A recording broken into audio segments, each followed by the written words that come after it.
4 months old until he was about 3 or 4 years old.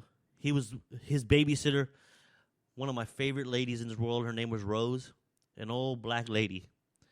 Old black lady. She kept talking about, oh, damn, back in Mississippi, boy, this white boy would be, all that. But I loved it. Then he went home. His mom would pick him up, speak Spanish to him all day long. His grandparents speak Spanish. And then here I come talking English and doesn't know this stuff. But he was raised in a very diverse family. And I made it a point. This is your uncle, and this is your uncle's husband. They're both your uncles. That's how I was raised. One of my favorite stories was my uncle came out of the closet, and he was ready with his lover for many years, but he always told my grandma they're friends.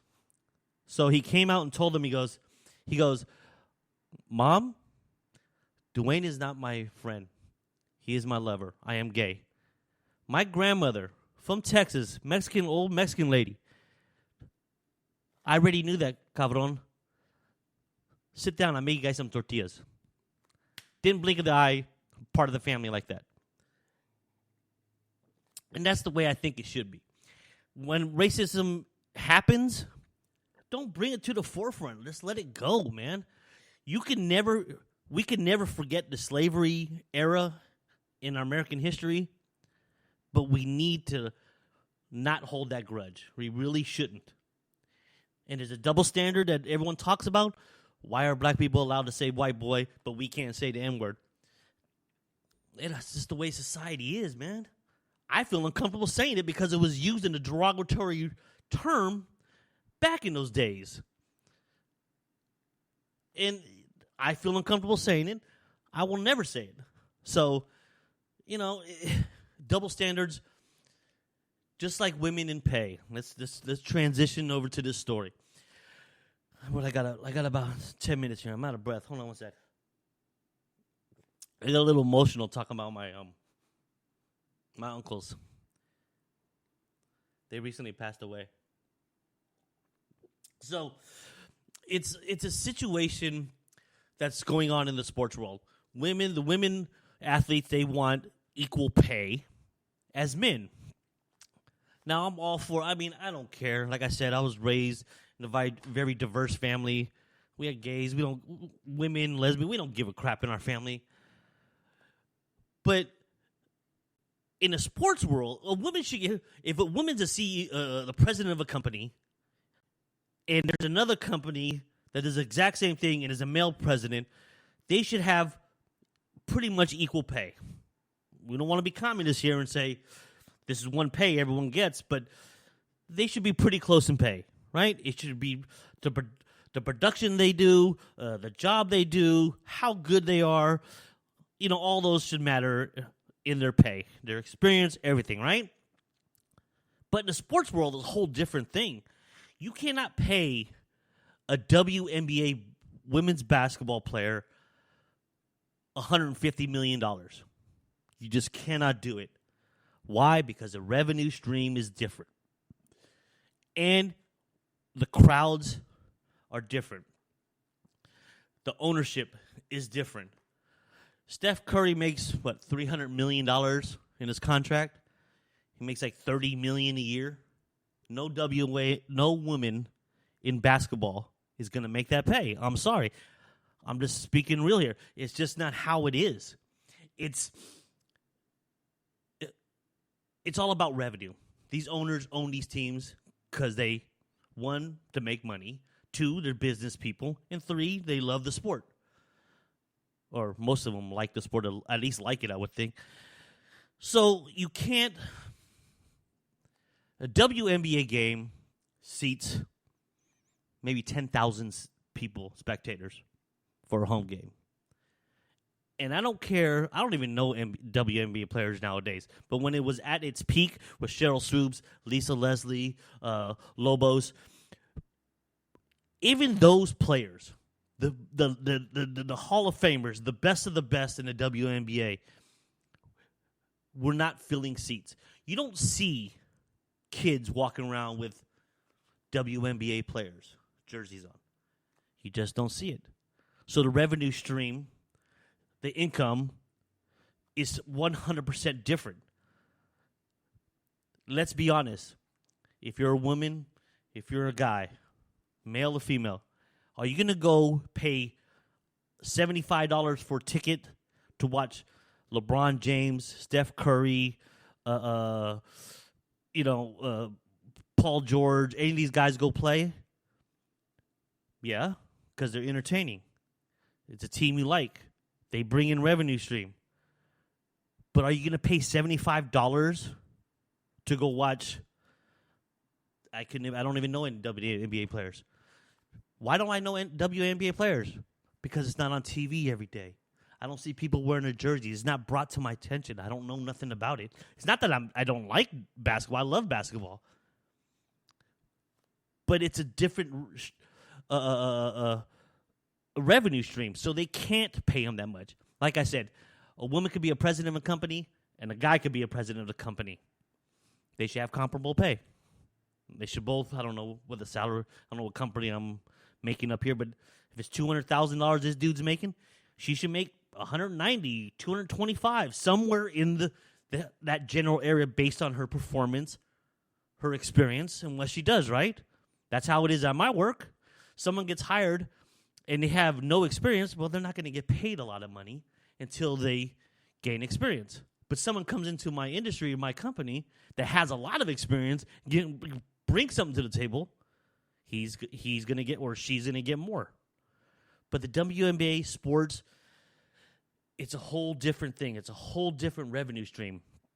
You just can't, women cannot make, there's no way, if they paid women basketball players the same as men, $25, $15, $30 million a year, that league's going to be bankrupt real quick because the revenue stream just isn't there for them. Doesn't mean I'm against women getting equal pay. It just is what it is. All right. For the last few minutes, I'm really going to piss a lot of people off. Let me ask you this. Why do people get so upset, so defensive, so agitated with you when you talk about religion? If someone says to another person, I don't believe in God, it's the end of the world, right? Why not? It's there. They'll try to talk to you about it, and they'll try to convince you about it.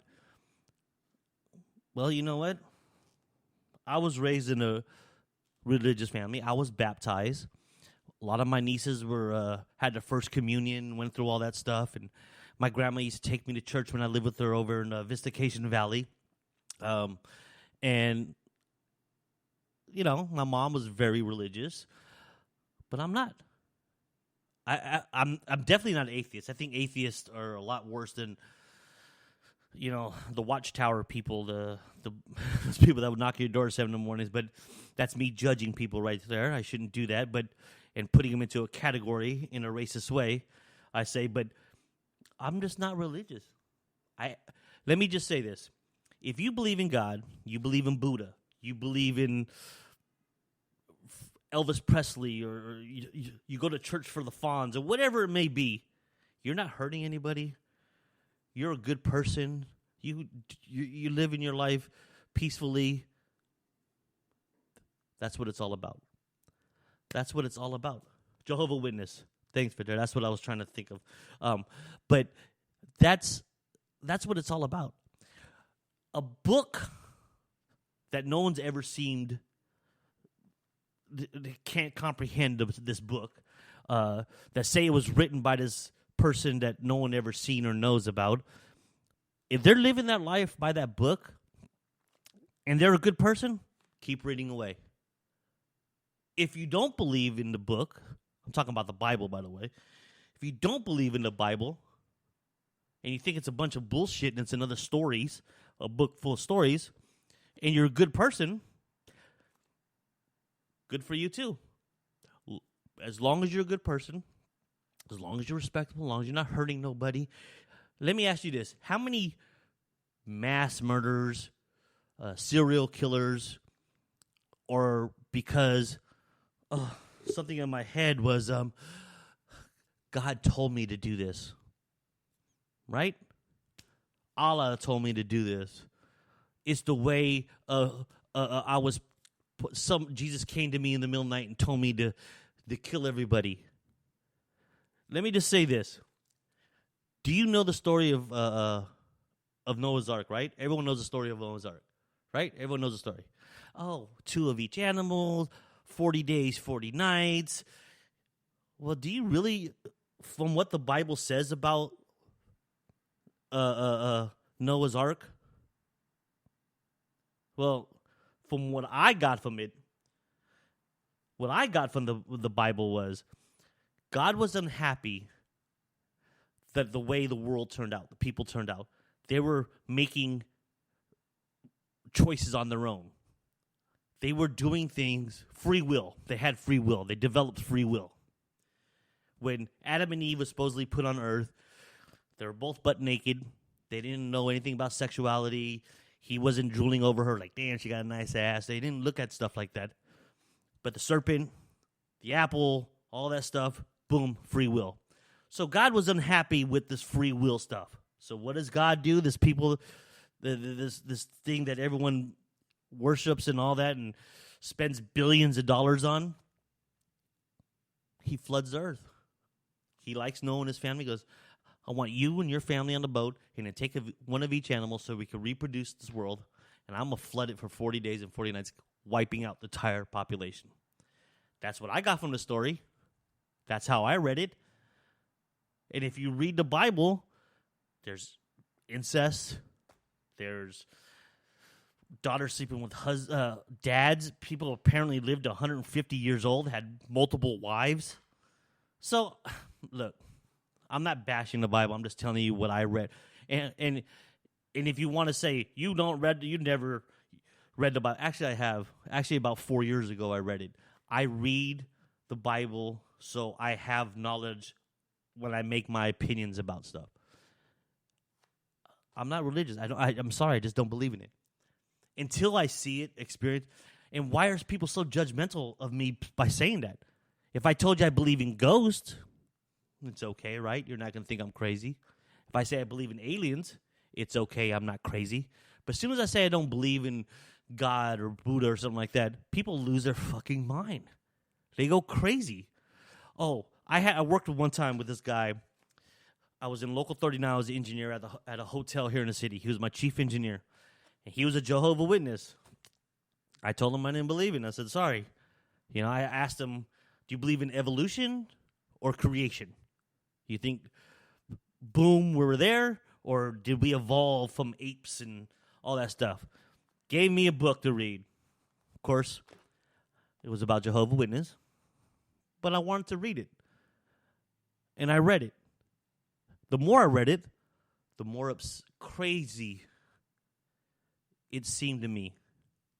It didn't help me at all. It made me, yes, I went into, and I'll be honest, yes, I went into it with an evil eye, with doubt already. So everything, when you hate someone or don't believe in something, like let's say you don't believe in ghosts.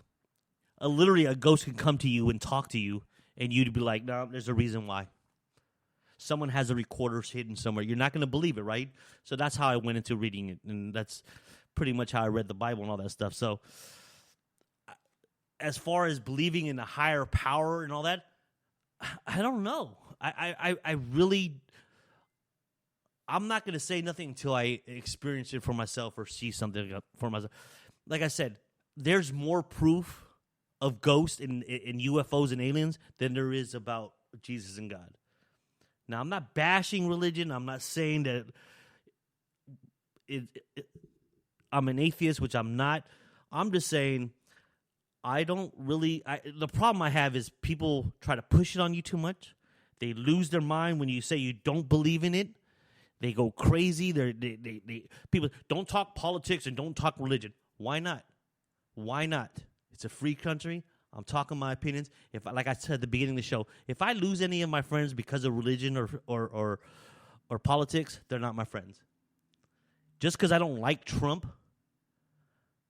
and they don't want to be my friend for it, hasta luego.